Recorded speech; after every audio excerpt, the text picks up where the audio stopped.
Yes, wari uzi ko Pi Network igiye kuyobora isi n'ibimenyetso yabishyize ku mugaragaro? Guys, ndakubwiza ukuri, wowe utamenye Pi Network warahombye, kandi nawe wayimenye uri mu nzira nziza. Aha ngaha Pi Network yasohoye update ebyiri kandi nziza ziza kugaragaza ikimenyetso cy'uko Pi ari ifaranga rigiye kuyobora andi mafaranga ku isi hose. Icyo usabwa rero nta kindi, kurikira witonze, ntiwihutishe maze nawe umenye update ebyiri zaje n'icyo zaze zizanye. Njyewe ugiye kubagezaho aya makuru nk'uko bisanzwe ni Felix, aho channel yo ni P Mining TV. Bahaye ikaze. Wowe mushyashya kuri uyu muyoboro, jya ukanda subscribe kandi no kunzogera kugira ngo igihe cyose ikiganiro kinyuze kuri P Mining TV nawe kijye kikugeraho. Nawe rero wamaze gukanda subscribe, kanda like, usharinge, wandike muri comment, utugezeho amakuru wifuza ko twagufasha. Bahaye ikaze. Guys, tugiye kurebera hamwe update ebyiri Pi Network yasohoye uyu munsi zigiye gutuma Pi Network iba ifaranga riyoboye isi. Pi Network uyu munsi yasohoye itangazo ryiza cyane, aho itubwira ko yamaze kwinjira mu kigo cya Chainlink. Abantu muzi Chainlink, nimwumva aya makuru muraza guhita mwumirwa, bahita muvuga yuko ibintu ari seriye mu mushinga wa Pi Network. Hanyuma ikindi kigo yitegura kwinjiramo barimo basinya amasezerano nicyo twita Banksa ndetse na Quantum Financial System. Mwumva rero ibi bigo nimara kugeramo neza, ndakubwiza ukuri, Pi Network iraba ihagaze neza mu ruhando rwa Crypto Currency. Guys, amakuru meza cyane rero, amakuru umuntu wese niyumva aya makuru ahita avuga ko Pi Network ari ifaranga rigiye gutuma uwarimenye ayobora. Okay, twagiye reka twumve amakuru arambuye icyo bivugwa muri iyi mishinga Pi Network yinjiyemo. Pi Network yinjiye mu muryango w'ikoranabuhanga cyangwa mu muryango wa Chainlink. Uyu muryango yawinjiyemo ku itariki 14 Mata umwaka w'2025. Iri tangazo turarisanga kuri X niho barishyize. Guys, abantu mushaka kujya kwisomera mugasobanukirwa neza, musimbukire ku rukuta rwabo rwa X, murahasanga iri tangazo barishyizeho, aho batubwira yuko bamaze kwinjira muri uru rubuga cyangwa muri uyu muryango wa Chainlink. Turebe icyo bayivuzeho ndetse n'icyo batubwiyeho. Pi Network yashyizwe mu mishinga 22 mishya ya Chainlink, aho Pi Network yamaze kwandikwa ikanasinya amasezerano muri uyu muryango wa Chainlink.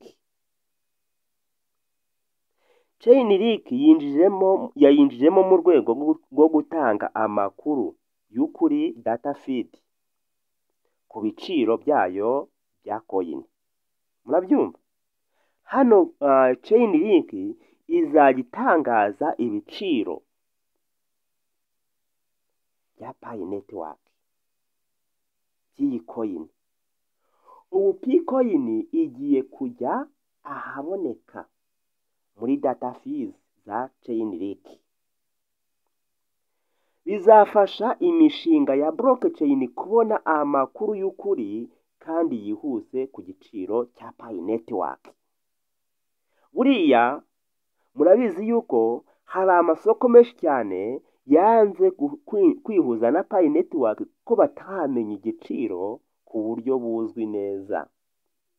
Ariko kubera ko Chainlink itangaza igiciro kandi cyizewe, nibazajya bajya kuri Chainlink bagasangaho igiciro cya Pi Network, bizajya bituma amasoko yose ahita joininga umushinga wacu Pi Network, aho bizatuma Pi noneho izamuka vuguvugu ku giciro. Ibi bizatuma Pi ikoreshwa mu bindi bikorwa by'ikoranabuhanga nka smart contract,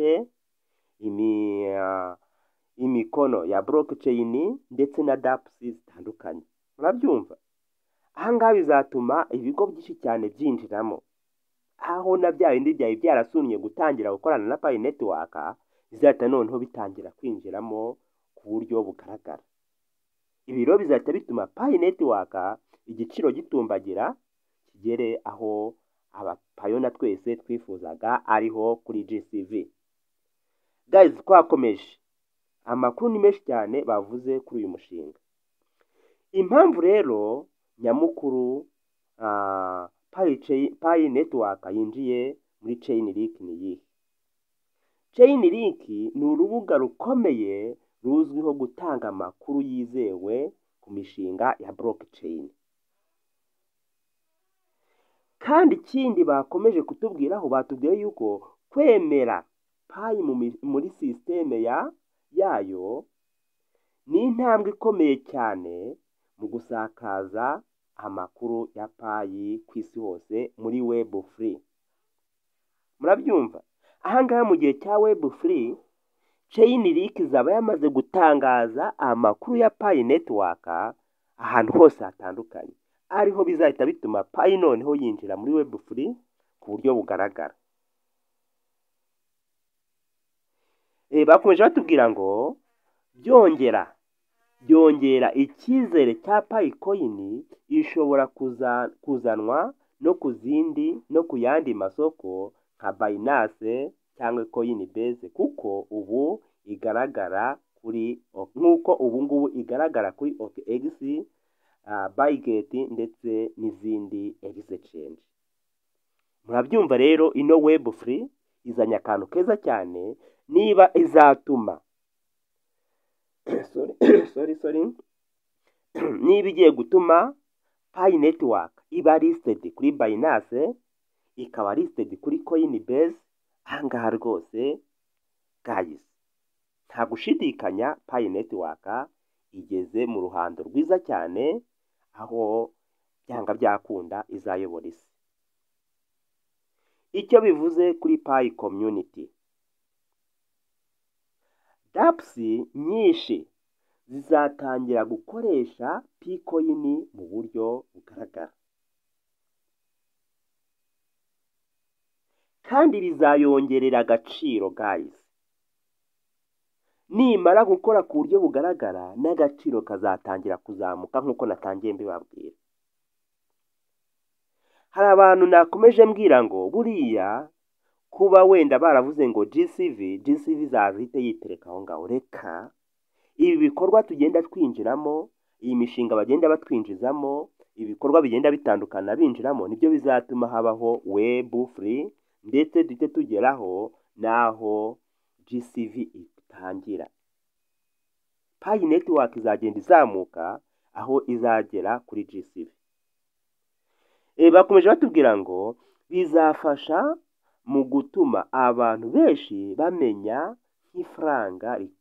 nk'ifaranga rikoreshwa cyane.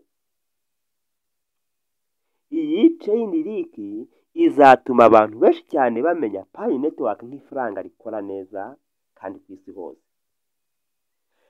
Pico team irimo kwerekana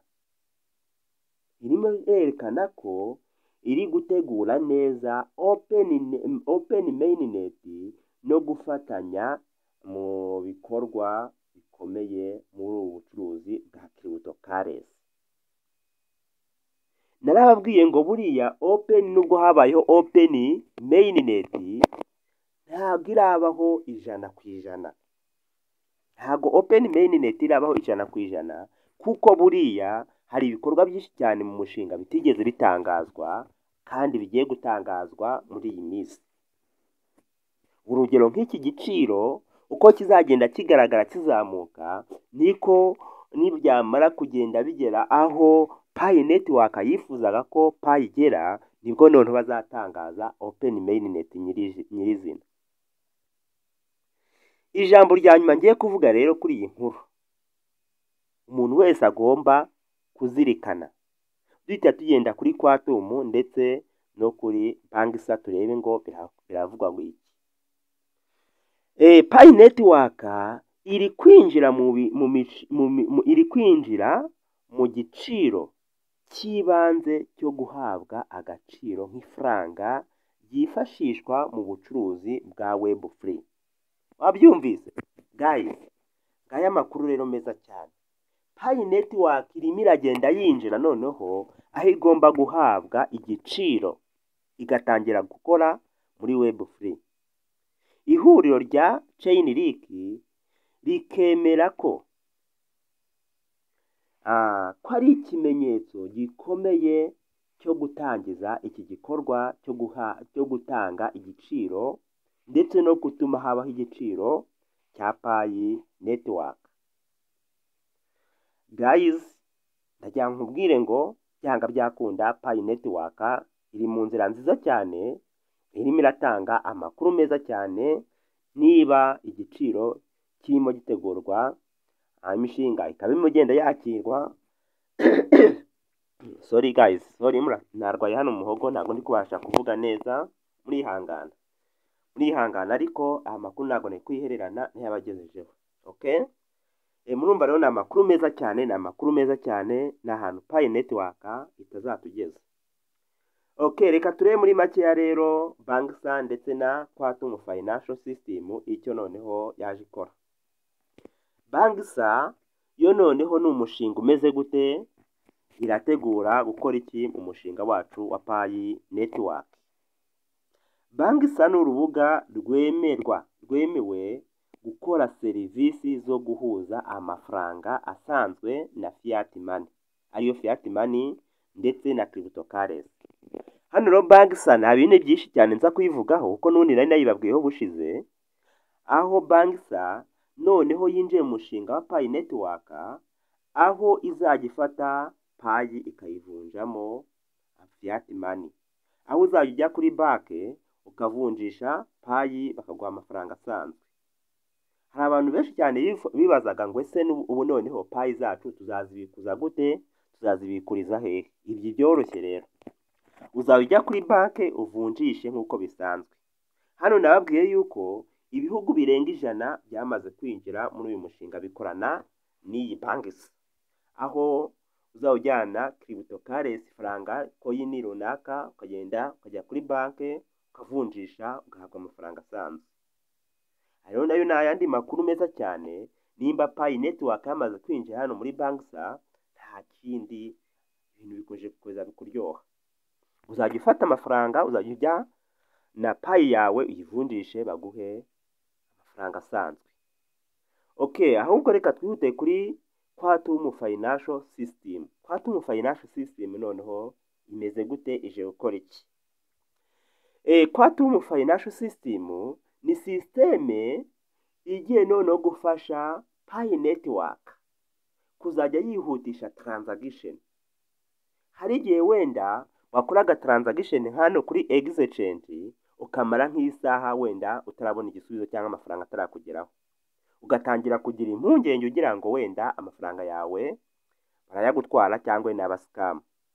Ariko noneho ino Quantum Financial System nimara kwemezwa mu masegonda, nk'uko ubona kuri mobile money bikorwa, no kuri ama transaction ni kuzayusanga bimeze.